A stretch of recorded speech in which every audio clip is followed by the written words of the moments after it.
Okay, so this is going to be a PSA portion of this. I have fully completed this side, strut bushing, the sway bar link. Haven't greased it yet, but and the inner and outer tie rod. Here's where the PSA comes in. Do not, under any circumstances, puncture or rip or anything of this boot. You will be up a creek, because needless to say, I poked a hole in it with my screwdriver and I just wasted the better part of 2 hours hunting around for a new one.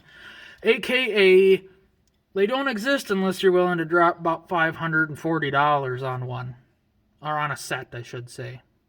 Yes, you heard me. $540 on a set of them. The dealership does not sell them individually. They sell the whole rack and pinion. If it's available, I don't know if it is anymore. I just have to rebuild them at this point. Went to O'Reilly's, AutoZone, Napa, online, everything. eBay was the only place that had them for $520 for a set that includes the clamps and everything. Now it says 04 to 11 STS, so hopefully that would include this car. Obviously, it sounds like it does, but people really don't know what they have sometimes. Now, it surprised me. It said they sold over 25 of them and had 6 left. Who the hell is paying $520 for some rubber fucking boots? I'd like to know. Because I'm sure as hell not gonna. Now, it's important that these things keep dirt and water out of the rack and pinion arm. Now, what I did is, because I literally had a hole big enough for my screwdriver tip that peeled the rubber back a little bit. Black super weather strip adhesive. Put this in there, let it cure for a little bit, and put it back on. It's flexible for the most part, so it's kind of like a rubber cement maybe, but seems to be working. And so I've burned up an entire day just trying to get one side done, and I've done that other than grease sway bar link. Now, I guess here's the other little PSA. I did not know this, and now I do. This guy. This is your upper bushing, strut bushing. This is what you get in a strut bushing replacement kit, which is just kind of includes a metal plate in this thing. Now, this is aluminum. You can see she's a little on the crusty side up top. This is a press-in fit. I had to set the upper knuckle control arm, dealy bop, whatever it is, up in here upside down, take an axle nut socket, I don't know, like it was a 34 mil or something, and take a hammer and pound it out. Okay. Then putting it back in, that was interesting because you can't just stick a socket on top of that sucker and go to town. You got rubber nubs sticking up. So I found a bolt laying around. We've got lots of shit here. So then I took it like this, set it across, and I was hammering, here, there. It's kind of a bitch to get this thing to start straight. At least was for me on the one side. But this thing doesn't even look bad.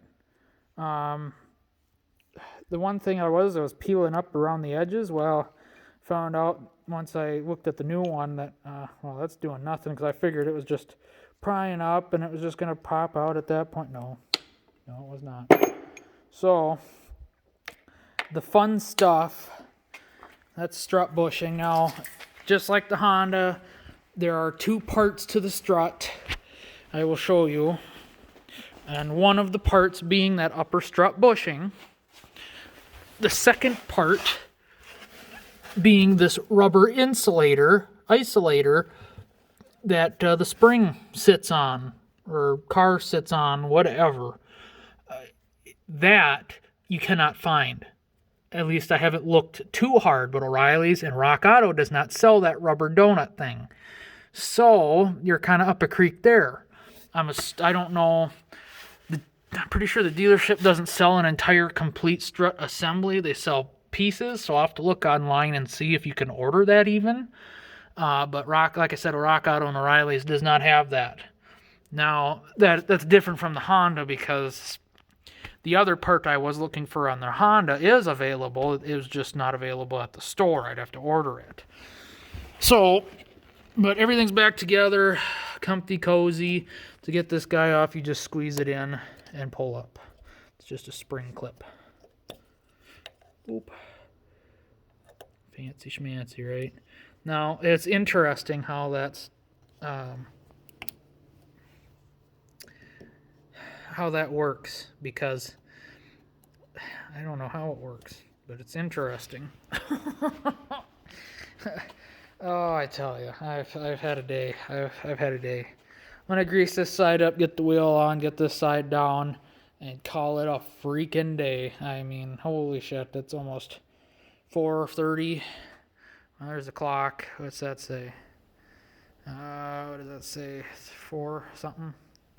4:45. It's been a day. I'm pretty well disappointed enough for today. Now, I will show you. I was holding my camera the opposite direction. Peek up in here. My camera would focus. There is the the sway bar bushing bracket. I might be able to get at one bolt through here. The other one, not so much. Not that I can tell, at least. So, that's one hell of a job. It's right underneath the AC compressor, and that was enough of a turd to loosen from the block while doing an engine swap. It's nice that the AC's on the bottom, though, for doing engine swaps. Then you can see my one line here is oh so in need of repair and replacement. Of course, that's a power steering line, and of course, it's damn near inaccessible anywhere you go. So, I don't know where it goes. It looks like it drops down inside the frame, but oh my gosh. I tried to trace it up top here, and trying to look through the camera and look through this. I believe it's this line right here. Oh, phone, you stupid monger. Come on. Oh, geez. It's not that far down, you idiot. You're focusing on the shit right in front of your face, clicking on the screen. I tell you, I hate my phone a lot, most of the time. Anyway, there, oh, you saw it. There you go. That's the line. So, right in the middle with the bracket and whatnot. And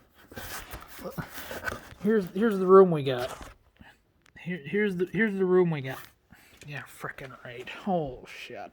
So, it wasn't leaking so much. I think it was weeping, barely weeping when I first got the car. Of course, now it's got to be leaking. So, then I also discovered an oil leak while I was underneath the car. I know, North Star, oil leak, surprise, but this engine was bone dry when I got it. You can see right at the bottom of the oil pan, there's a drip there. Haven't looked to see from where, but that's fantastic. You can see it hasn't dripped yet, so that's good. It might have over here, where it's been parked. Next, yep, that it has. So it's been sitting there for a couple weeks now, I think. Don't recall, but and then here's what I do now that I should say. I haven't always done this. The paint pen's over there yet. So I have a Sharpie paint pen, and I took the tie rod here, and we'll do this. So before I took the tie rod nut loose, come on, phone, you stupid piece of shit. I paint marked roughly where the nut sat. Then I loosened everything, which I only took this maybe half a turn, if that, so it wasn't far. Then spun the tie rod off. But marked it. So then we'll come over to the new tie rod. Oops. Don't do that. Grab a nut. Let's see about this guy. Taker. Made in Mexico. Put the nut on ways. Yeah, fancy view, huh? It's a mess in here. I tell you, you can clean it, but after about 5 minutes of working again, she's just filthy. So, alright. What I did was came in here, matched, put the stud up to stud, because this is the OEM tie rod. I understand there could be a difference since 2005, but I'm running with it. If I've got OE equipment or, same manufacturer, okay, so I tighten the nut so it's tight. Stud is tight against stud. Nut is tight, holding the studs together. Was. Not that this is the right side, but, gives you a good idea. So I found where it was tight, okay. Didn't touch a doggone thing. Lifted it up without spinning the nut and made a mark with a paint pen. Now make sure you do it on the side you're going to see, not the part that goes up against the inner tie rod. So on this side, on this side. And then you can move it around, just not so much that, crap, how many rotations did it go around? You just preset it, and it's all good to go. That is going to be your closest alignment you can get, since these are both OE parts. Genuine OE, not just generic AC Delco. So, and then put it back together. Make sure you tighten the inner tie rod against the nut, not tighten the nut to the tie rod, inner tie rod. And make sure your lines are marked up. And that's, like I said, that's going to be your closest alignment. Now, I was able to reuse the PEX ring. Now, trust me, it's putsy, it's fartsy. Takes a while, but to me, they give you such a skinny lip to have a clamp that you can't use a regular clamp like you could up here, where this is nice and thick. Back there, it's really thin. So I suppose you could, but you're gonna smush everything, and I like to do things as close to OE as possible. So it's like I was never in here, and I open it up with a screwdriver, stick a flat blade in the little loop, pry it open, and it pops apart pretty easily. And getting it back together is a bit of a pain. I do have PEX ring pliers somewhere. I have yet to use them because I don't have a stash of PEX rings here. The little loop goes in there and it squishes tight. Climp. Okay, I got those at Menards. I think in the plumbing section or something. They're used a lot for plumbing. So, you can't fit those PEX rings in here, the pliers, because it has to be opened all the way up in order to fit that sucker in there. We're talking almost a foot. There's no freaking way. I tried. I got it 2/3 the way open. I was like, of course. But, so what I did is I came in with a pair of dullish angle cutters and squeezed it. Not tight enough, but not tight, snip. Oh man, because they're cutters. So, focus, you stupid thing. It's dull. It's been used. It's maybe a Snipex, but or Nipex, I should say, but it's pretty dull. So anyway, that worked, and I'm able to reuse stuff and be okay. So I just figured I'd show you the ins and outs of doing tie rods, hopefully a little bit easier for you. If you've already replaced them and you bought the same exact model to replace the ones you bought before, I understand you're not going to know a lot of times, but for me, OE, I'm able to get away because every manufacturer has a different length of rod and different number of threads and stuff like that. So that's where you kind of get messed up a little bit. And you can use a tape measure. Yeah, that's fine. But for me, that worked that should work just fine. So I'm pretty content with that. And it kind of sucks to get an oil leak now because she was a dry car before. Man, that sucks. Yeah, I know. It's an R-Star. They leak. It's starting to weep around the actuators there or whatever they are. But other than that, she's been pretty doggone dry. So one day we'll get at the power steering line. I just cannot believe they shoehorned this thing in here like that. They really made this front end skinny. I mean, holy shit, you know. Wow. So, but yeah. So, hope you guys enjoyed. Stay tuned for the final product. Not that it's going to be super exciting, but it'd be nice to have it done and out of the middle of the shed now. And I did not expect it to take this long, but I had to fight with the strut alignment because it, you know, where the strut meets the spring meets the strut wasn't, you know, nose to nose, you know, and same thing with the upper rubber thing. They weren't properly aligned, and that took a while. But taking it in and out wasn't bad at all, though, so that's good. But it just really put a kink in the day, having to try and track down a boot that doesn't exist without spending $600. So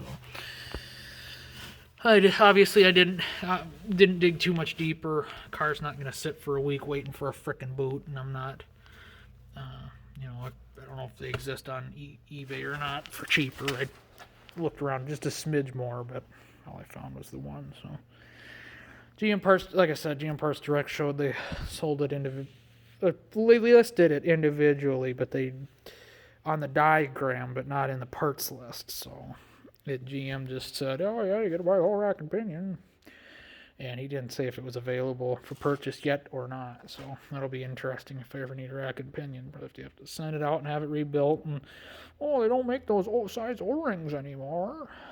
Of course not. Why would they? You know,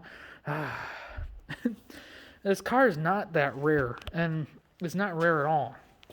So why they don't make parts for it anymore is just beyond me, and it's just highly disappointing to me that I can't buy parts for my 2005 STS, which was made all the way to 2011 or 2012, and it was made all over the world. I mean, China had their own model. Maybe that's all. I don't know, but they had an STS, I think, and an SLS. So there's millions of these things out there, and they don't make parts for it anymore. Crucial parts like that. That's just such a simple part.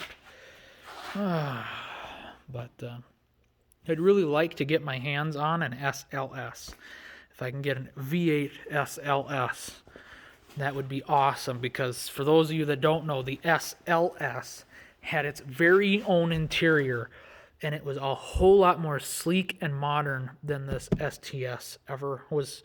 I mean, had this stuck around for another year or so, they probably would have done that updated interior just to try and sell a few more models before they ended it. But, I mean, it's so sleek. It's a lot more luxurious, and it was a longer wheelbase. They had that option of a longer wheelbase. Of course, my door isn't seated properly. Why not? Or door panel, but yeah, a longer wheelbase would be perfect. I'd be a hell of a lot happier with this car if it had leg room for rear passengers. Yes, I know it's a mess, but look at the knee room. What knee room? There is no knee room. God, I hate that. Can't even fit passengers in the back seat without moving the front seats forward. Well, then it's not a comfortable cruiser. It's everybody's cramped in the car. So, but for two people, it works out just fine. That's a hell of a fun car to drive. So, well, that'll do it for part 2. So, hope you guys enjoyed. Thanks for watching. God bless.